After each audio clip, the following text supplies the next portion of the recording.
Dembélé Balón de Oro. Una frase que parece increíble de pronunciar, pero que es tan real como la sonrisa incrédula del propio Ousmane levantando el trofeo. El mismo jugador al que hace apenas 2 años muchos nos situaban entre los 30 mejores del planeta, hoy se confirma como el número 1. Y lo hace con el triplete del PSG en la mochila y con una temporada donde se cargó sobre los hombros la responsabilidad de ser líder. El fútbol por fin impuso justicia. Pero claro, hablamos de una gala que cada año pierde credibilidad.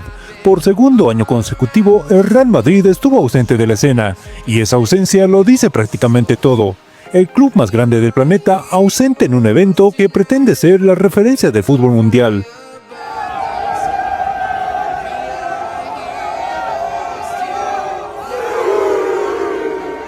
Y por más que quieran disimularlo, hasta en París la sombra de Cristiano Ronaldo sigue presente, porque podrán intentar tapar su imagen, pero su legado es tan grande que siempre estará en cualquier premio que huela a fútbol. Y lo que no pudieron tapar fueron los insultos dirigidos a la comitiva del Barcelona.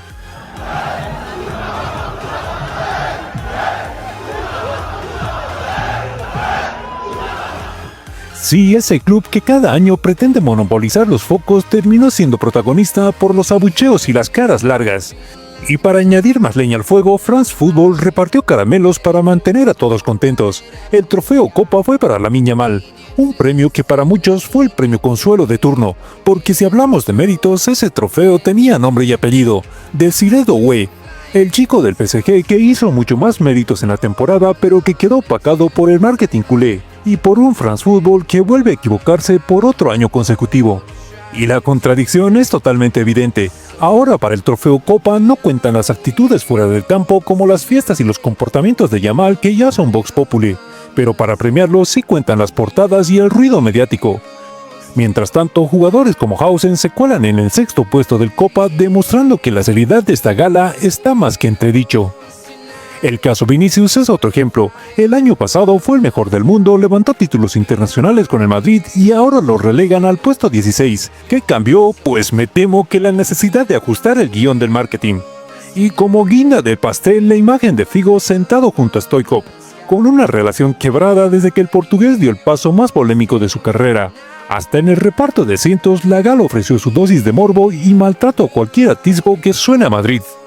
Por otra parte, Luis Enrique fue galardonado como mejor entrenador del mundo, pese a que la prensa culé insistía en vender a Flick como el inventor del fútbol.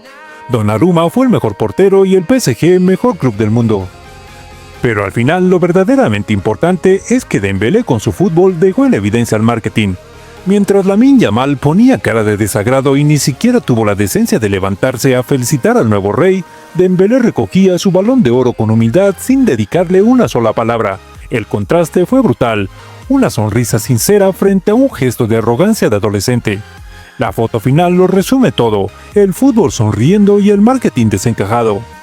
Y ojo a este detalle, la cara de Rafinha sonriente ante el anuncio del ganador lo confirma todo, hasta en su propio vestuario Yamal cae mal. Y es que cuando te coronas a ti mismo antes de tiempo, la caída es inevitable.